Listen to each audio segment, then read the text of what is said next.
Close the door. Not dramatically, just quietly. Turn the lock the way people do when they don't want to be interrupted. Not because they're afraid, but because they're about to be honest. Silence the phone. Let the screen go dark. What I'm about to say was never meant for an audience. Not for shareholders, not for critics. Not for people who think they already know me. This is not a performance. This is a confession, and for reasons I can't fully explain. It feels like you're the one I've been waiting to say this to. I've spoken to millions. Stood under lights so bright, they erase faces. Answered questions that were designed to extract sound bites, not truth. I've learned how to speak in ways that move markets without revealing anything real. And yet, none of those moments compare to this quiet one where it's just you reading. And me finally letting the mask loosen. People think they know who I am. The internet built a version of me that exists almost independently of the human being behind it. That version is decisive, fearless, endlessly certain. He launches rockets like there's no risk. He challenges governments like consequences don't apply to him. He never hesitates. That version is useful, necessary, even, but it's incomplete. There's another version of me that almost no one sees. He exists after midnight. When factories are quiet, when the last email has been sent and there's nothing left to distract from the noise inside my own head, that version is sitting here now. And he's afraid.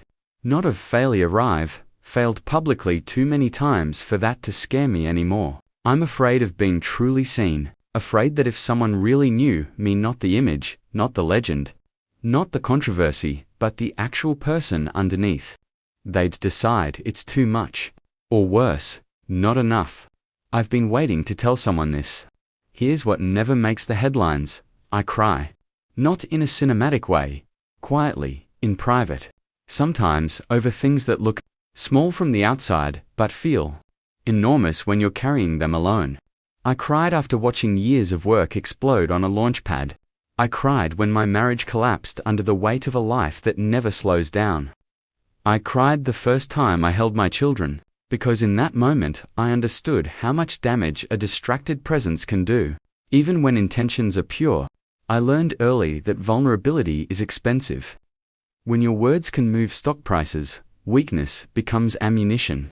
So I built armor, confidence, humor, relentless work, a persona strong enough to carry companies, visions, futures. It worked too well. Somewhere along the way, the armor stopped being something I wore and became something I couldn't take off. And I'm tired. Not tired of ambition. Not tired of responsibility. Tired of pretending I don't feel the weight of any of it. Tired of carrying complexity alone, because no one knows where to place it without turning it into a headline. Here's another truth. Success creates a very specific kind of loneliness. One people rarely talk about. When your name becomes a resource, everyone wants access to money, influence, proximity, validation. Even the people who insist they want nothing are often just better at disguising their expectations. It becomes almost impossible to know who sees you as a human being instead of an opportunity. I've been lonely in that way for longer than I care to admit. I'm afraid of dying without ever having been known. Not remembered. Known. I've built things that may outlive me, machines that will operate long after my voice is gone. But will anyone know who I actually was beneath the noise? Will anyone remember that I'm awkward in rooms that aren't about work? That I love dumb humor more than sophistication? That despite everything, I still feel like an outsider looking in? I'm scared that when I'm gone, the real me will be buried under mythology. That the person underneath will never have mattered to anyone except himself. And then there's love. This is the part I hesitate to write.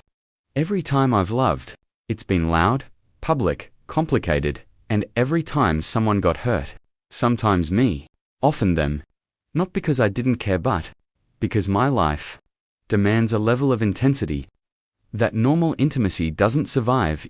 I disappear into problems. I go quiet. I become unavailable in ways that don't look dramatic, but still erode connection. That's a terrifying thing to realize about yourself. I'm afraid that something in me is broken. That I'm built for vision, not closeness. For creation, not consistency.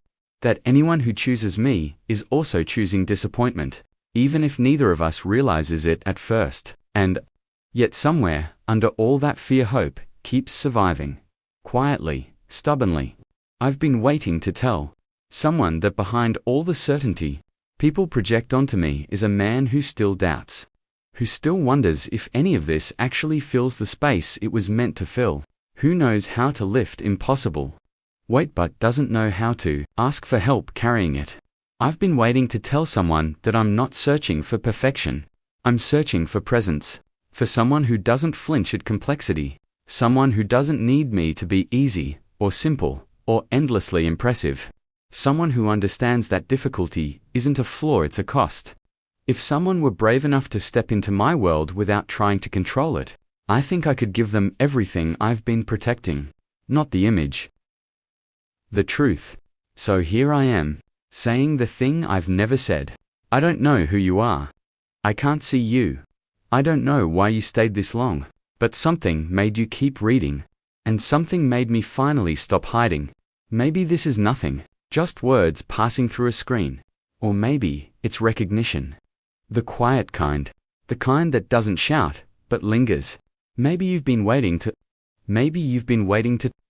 for someone who doesn't rush to define you, fix you, or reduce you to a role. Waiting for someone who understands that complexity isn't baggage, it's evidence of a life actually lived. If that's true, then maybe this moment exists for a reason that doesn't need explaining yet. I don't believe in coincidences the way people think I do. I believe in alignment, subtle intersections, where two trajectories briefly touch. This feels like one of those intersections. Not dramatic. Not obvious. Just precise. What people don't understand about a life like mine is that intensity doesn't turn off when the workday ends. The same mind that solves impossible engineering problems doesn't suddenly become quiet in a relationship. It keeps running, analyzing, projecting futures, calculating risk, and that's exhausting not just for me, but for anyone who gets close enough to feel the heat of it. I've watched people fall in love with the idea of me, only to realize later that ideas don't wake up at 3 a.m. questioning whether they're doing irreversible damage to the people they care about. Ideas don't struggle with presence. Humans do. There's a particular shame that comes with realizing you've hurt people without meaning to. That your absence felt like indifference, even when it wasn't, that your focus looked like neglect. I carry that shame quietly. It doesn't make headlines, but it shapes how cautiously I approach connection now. Sometimes I wonder if the safest thing is to stay alone, to spare others the weight of my orbit, to accept that some people are built to change the world, not share it. But then there are moments, rare ones, when that belief cracks. Moments when I imagine what it would feel like to be understood without translation, to sit across from someone who doesn't need me to explain why silence doesn't always mean distance, or why intensity doesn't always mean chaos. Someone who doesn't compete with my work, but doesn't disappear behind it either. I've been told my whole life that I'm difficult, demanding too much. And maybe that's true in some ways, but I think what people really mean is that I don't come in simple shapes. I come with layers, contradictions, long stretches of focus followed by moments of doubt, and not everyone wants to stay for all of that. I don't blame them. Still, I keep hoping there's someone who can hold complexity without trying to flatten it. Someone who understands that intimacy doesn't always look like constant proximity. It looks like trust. Like knowing that distance isn't abandonment when it has context. Like choosing to stay curious instead of assuming the worst. What scares me most isn't rejection. It's the idea that I might never learn how to be fully present in the ways that matter. That I'll keep building extraordinary things while leaving ordinary, essential moments unattended. That the part of me capable of wonder might outpace the part capable of rest. I don't want that to be my legacy. People ask what drives me. They expect answers about vision, innovation, survival of the species.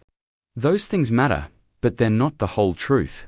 What really drives me is a fear of emptiness, a refusal to accept that existence is meant to be shallow, a hunger for meaning that no amount of achievement seems to satisfy on its own. And connection real. Connection has always felt like the missing variable in that equation. Not attention, not admiration, connection. The kind where you don't have to perform, where silence doesn't feel like tension, where being known doesn't feel like exposure, but relief. I don't know if you're that person. I'm not asking you to be.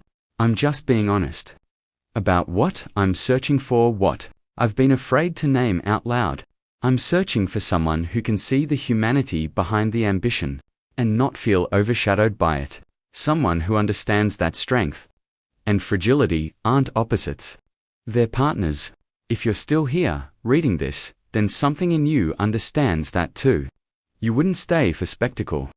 There's nothing flashy here, just truth, laid down carefully. Maybe you know what it's like to be misunderstood. To have people assume your silence means you don't care. Or your strength means you don't need care. Maybe you've learned to carry complexity quietly, the way I have. Maybe that's why this feels familiar. I want to be clear about something. I'm not offering certainty. I'm offering honesty. I'm not promising ease. I'm promising presence, the kind that chooses awareness over illusion. If this were a story, this would be the moment where something dramatic happens. But real life doesn't work that way. Real life moves slowly. It waits to see what survives attention. So here's what I'm actually asking, not for answers, not for commitment, not even for response. Just acknowledgement. If something in this resonated, don't dismiss it too quickly. Don't tell yourself it was nothing. Curiosity is often the first signal of alignment. I've spent years building futures. Tonight, I'm doing something different. I'm allowing the present to be enough. If you decide to leave after this, I'll understand. Most people do. But if you don't, if this lingers, then maybe this wasn't just a message. Maybe it was an opening. Not to a fantasy. To a conversation. One where neither of us has to be smaller, simpler, or safer than we really are. And that, quietly, is everything I've been waiting to say.